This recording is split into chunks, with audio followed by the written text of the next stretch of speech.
Playing surface 74 centimeters.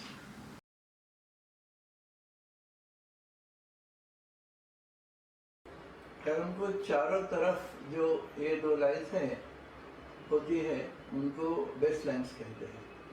ये base line जो है इसका यहाँ से यहाँ तक जो डिस्टेंस है ये डिस्टेंस पूरा 47 सेंटीमीटर है, यानी कि 47 सेंटीमीटर है।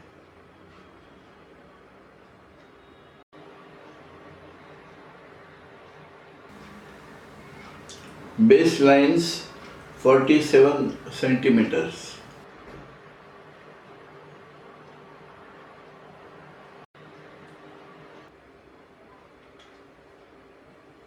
ये दो लाइन में से जो नीचे की लाइन है और ये फ्रेम है, ये दोनों के बीच में का जो फासला है वो जो है 4 इंच का होता है, यानी कि इसका 10.15 सेंटीमीटर होता है। 10.15 सेंटीमीटर इसका डिस्टेंस रहता है।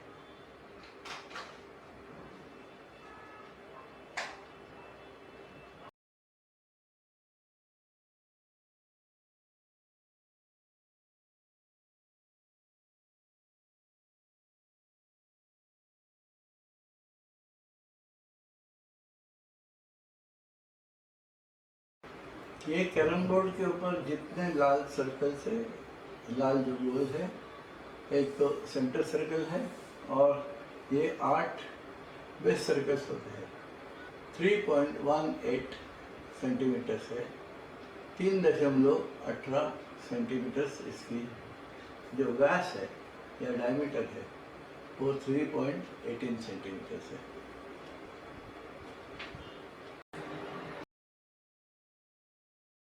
Base circle 3.18 centimeters in diameter.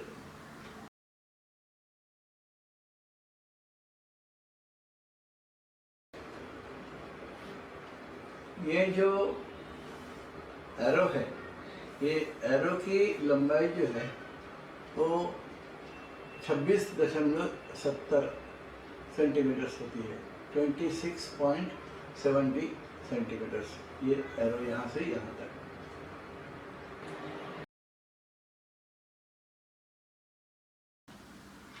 Arrow 26.70 centimetres.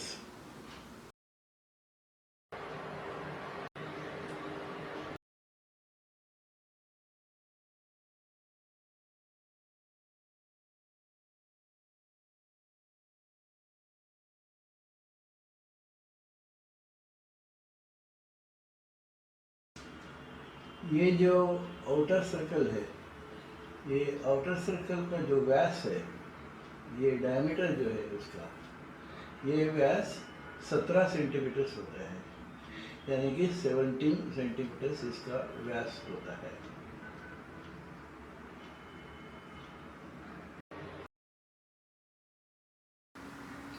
Outer circle 17 centimetres in diameter.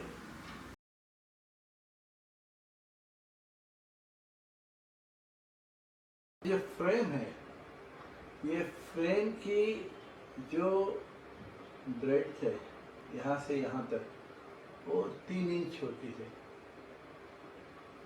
3 inch. अब हम ड्यू कैसे लगाते हैं वो देखेंगे। ये ड्यू की कॉइन में लेके जा रहा हूँ आउटर सर्कल में।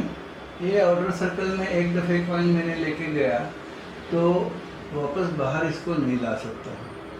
अगर मैंने ये कॉइन बाहर लाई ऐसे तो उसको एक फाउल हो जाएगा। लेकिन अंदर जाने के बाद मैंने ये जो रेड सर्कल है, ये रेड सर्कल से भी अगर पास कर कहीं पर भी अगर ऐसे मैंने मूवमेंट की इसकी तो उसके लिए अलाउड है।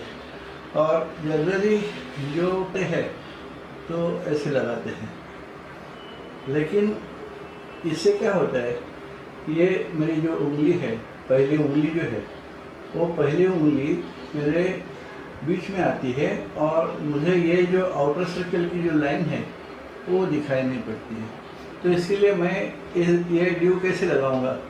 मेरा अंगूठा है वो मैं ऐसे करके ये कॉइन के ऊपर लाऊंगा और ऐसे लगाऊंगा। अब मुझे ये लाइन पूरी दिख रही है और मैंने अच्छी तरह से ये ड्यू लगा सकता हूँ। ये लाइन को टच भी नहीं होगा, लेकिन बहुत नज़दीक लाके मैं ये ड्यू लगा सकता हूँ। Watch how the dew is placed in the outer double due circle. कैसे लगाएंगे? अब डबल ड्यू कैसे लगाएंगे? ये ऐसे ही डबल ड्यू लगा सकते हैं।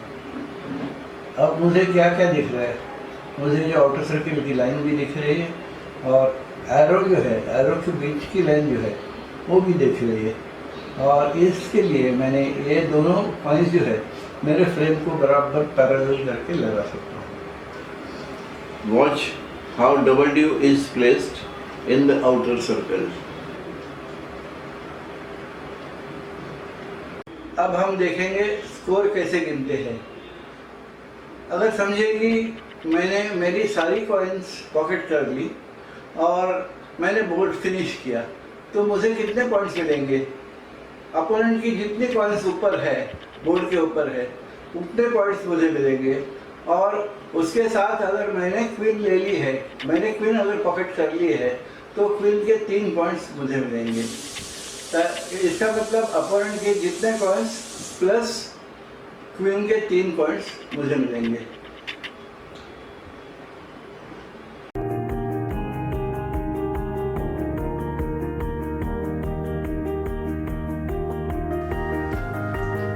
How to count score? The player who pockets all his coins first wins the board. The player will get points of the coins of the opponent remaining on the board plus 3 points of queen if he has already pocketed it.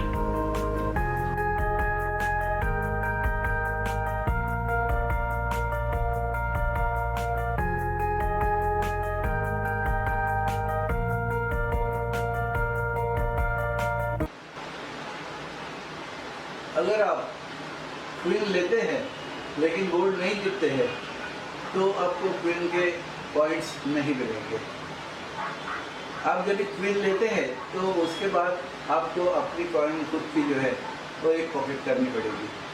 Queen pocket करने के बाद आपकी coin pocket करनी बहुत ज़रूरी है, जिसे cover समझते हैं, जिसे कवर कहते हैं। और ये अगर कवर नहीं होगी तो क्वीन बाहर आ जाएगी और वो क्वीन को अंपायर सेंटर सर्कल में रख देगा।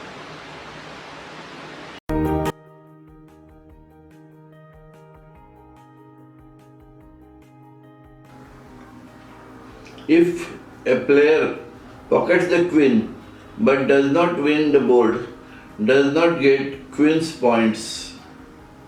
After pocketing queen, a player has to pocket his or her coin. It is called cover.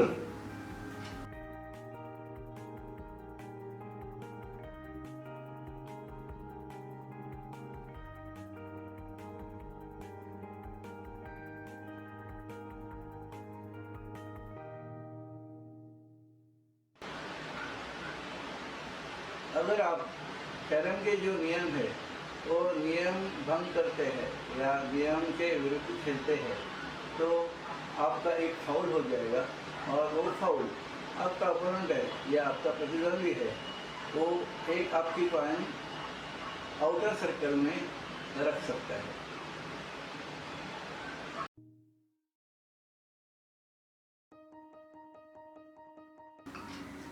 If a player breaking laws of carom, a foul is declared. One coin is placed in the outer circle by the opponent.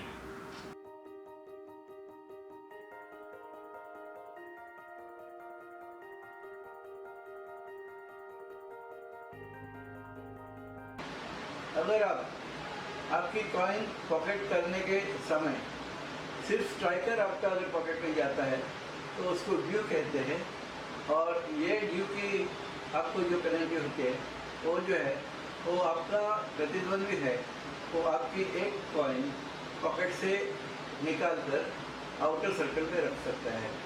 अगर आपका striker आपके coin के साथ अगर pocket में गया तो आपकी जो गई है कॉइन है और एक कॉइन ऐसे मिलाकर 2 कॉइन्स बाहर आ जाएंगे और वो 2 कॉइन्स जो है आपकी वो प्रतिद्वंद्वी जो है आपका आपके जो आउटर सर्कल है उसके अंदर रख सकता है।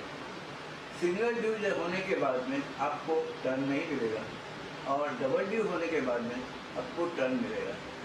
अब कभी कभी ऐसे भी हो सकता है कि आपकी 2 कॉइन जाती है और उसके साथ स्ट्राइकर जाता है तो ट्रिपल ड्यू उसको कहते हैं, यानी कि 3 कॉइन्स आपकी ऊपर आ जाएगी। इसका मतलब स्ट्राइकर कोई भी कॉइन के साथ जितनी कॉइन्स आपकी उस खेलते समय पॉकेट में जाती है, उस टर्न में खेलते समय जितने पॉकेट में जाती है उससे अधिक एक कॉइन बाहर आती है आपकी और वो सारी कॉइन्स अपोनेंट आपके जो सर्कल है आउटर सर्कल है जो बाहरी सर्कल है उसके अंदर रख सकता है।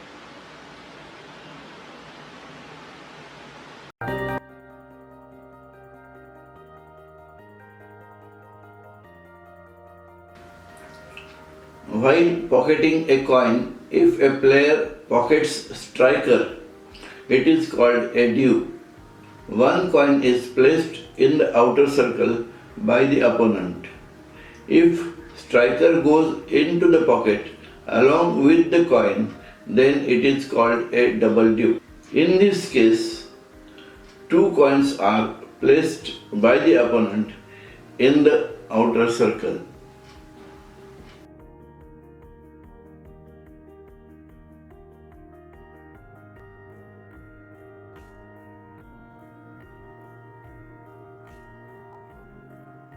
You should place the due coin in such a way that you can see the lower line of the outer circle clearly, so not to touch that line.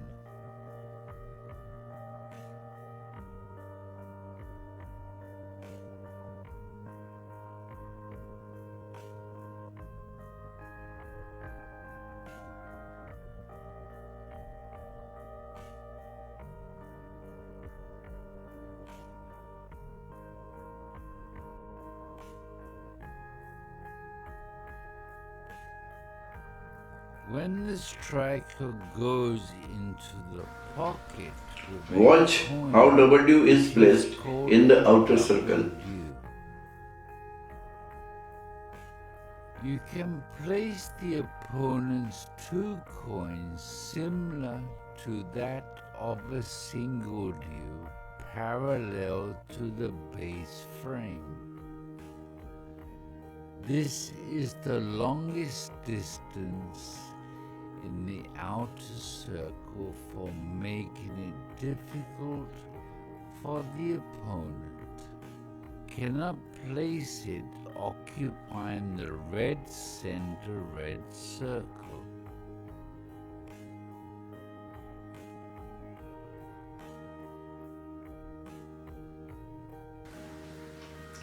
You cannot place the coin touching the center circle.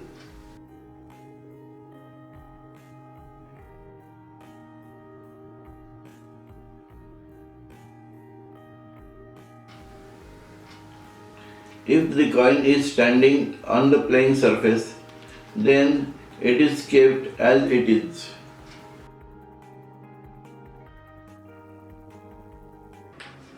ये 2 base lines है। ये 2 base lines इसलिए बनाए हैं कि आपका striker जो है ये दोनों बेस लाइन्स को टच होना चाहिए।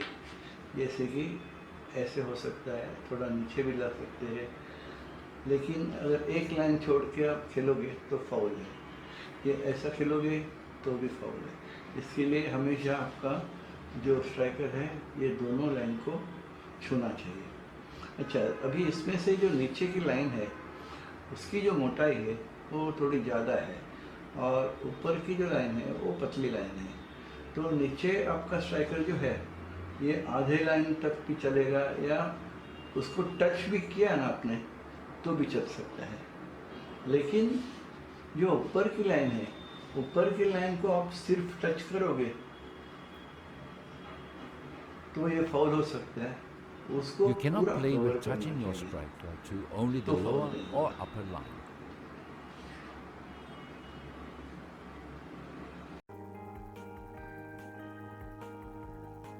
Your striker should touch both the base lines. Your striker must touch both lines.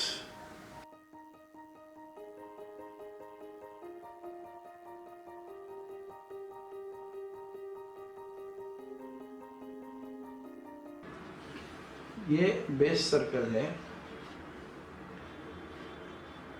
ये बेस सर्कल अपने कैरम बोर्ड के ऊपर टोटल 8 होते हैं।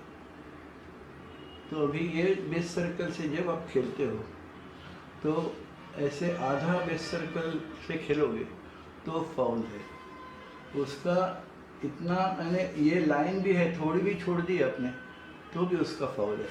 उसको फुल्ली कवर करना पड़ेगा आपको। आपको अगर खेलना है तो फुल्ली कवर करना पड़ेगा, फिर आप खेल सकते हो।